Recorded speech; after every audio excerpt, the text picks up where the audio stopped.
Hey, good morning, folks. Another edition of Crowder's Thoughts. So I'm at a point now, approaching a year to separate, as far as being separated, and I think it's about that time for me to start consciously moving on. And I say that because it's affecting my new relationships with people, even work.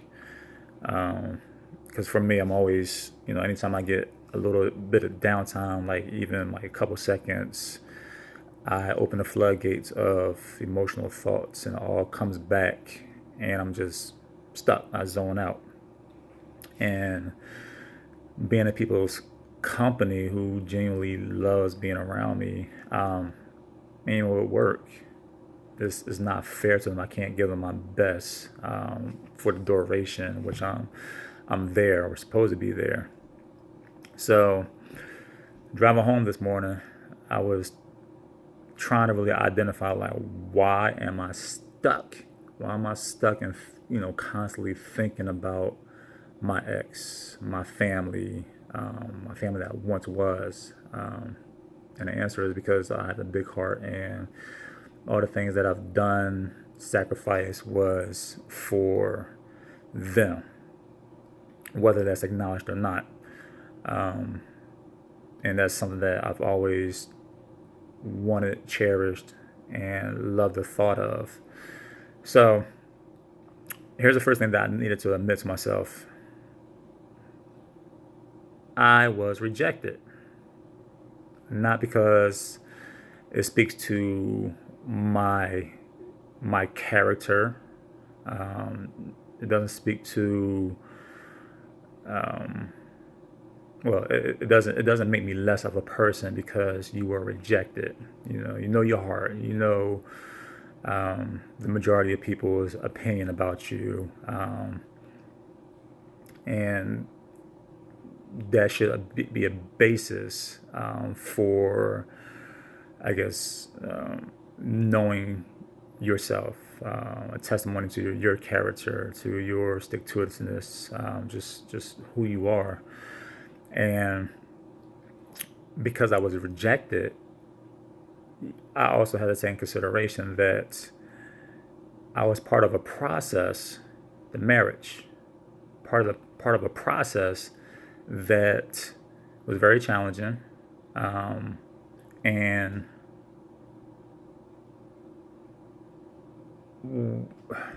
the other person could not endure long enough to break through this, I guess, this tipping point.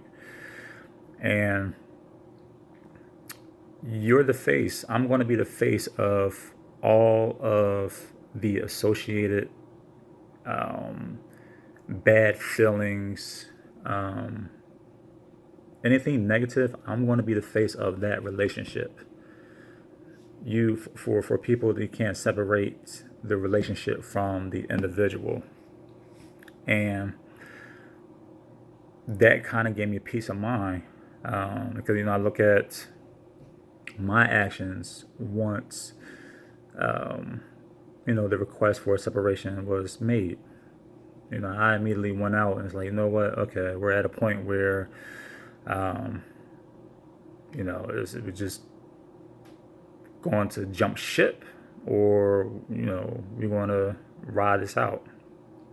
And my first thing was, okay, let's go check out counseling. Yeah, she suggested counseling early on in a relationship, and I was like, no, I think we're okay, because I knew my heart, and I thought that was good enough going into a relationship.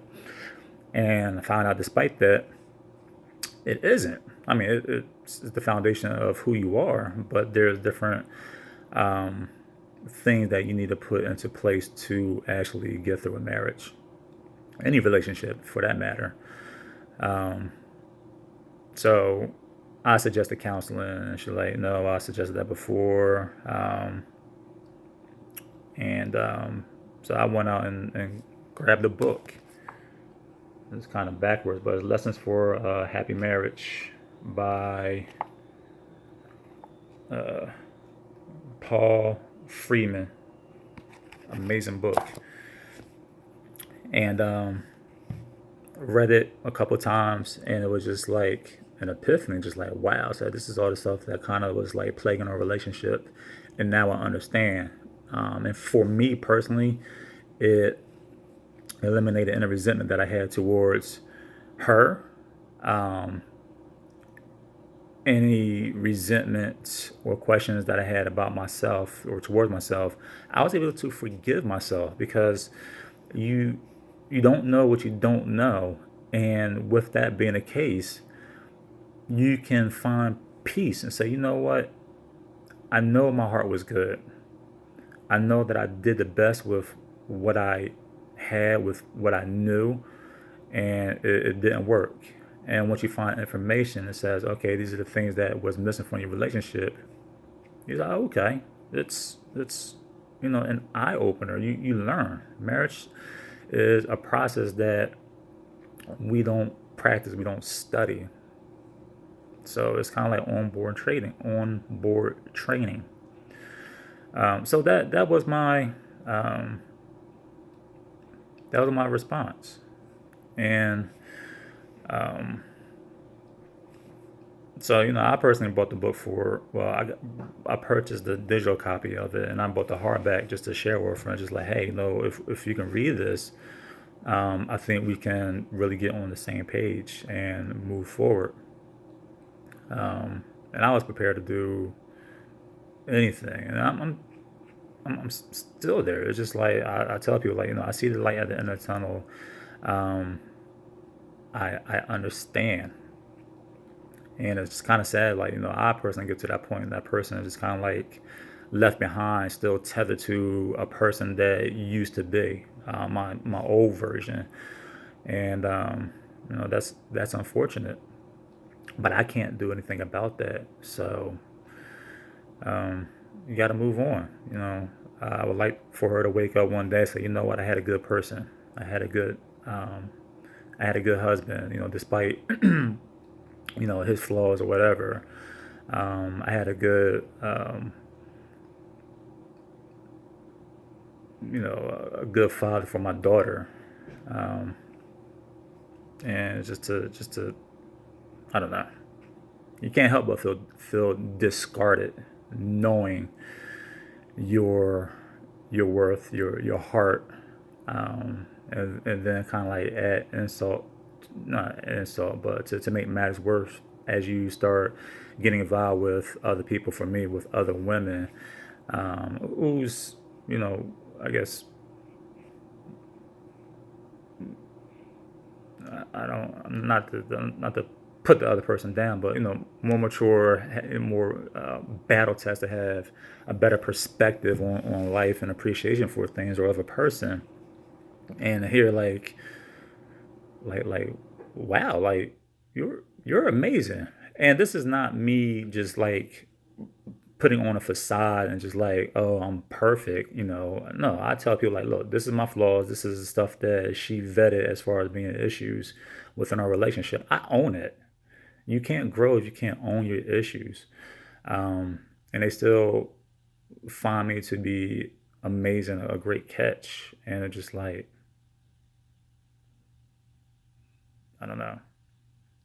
Um, so anyway, I like to ramble. So I say that all to say, for me to start healing is to accept it. I was rejected. I'm the face of a relationship that was just too challenging for somebody, and um, I'm not going to be seen for the person who I am today as I progress through this process and being a better suitor, a better prospective husband, and I'm just becoming a better person. So I have to move on and continue loving myself and being available to myself and other people. So, here to rejection.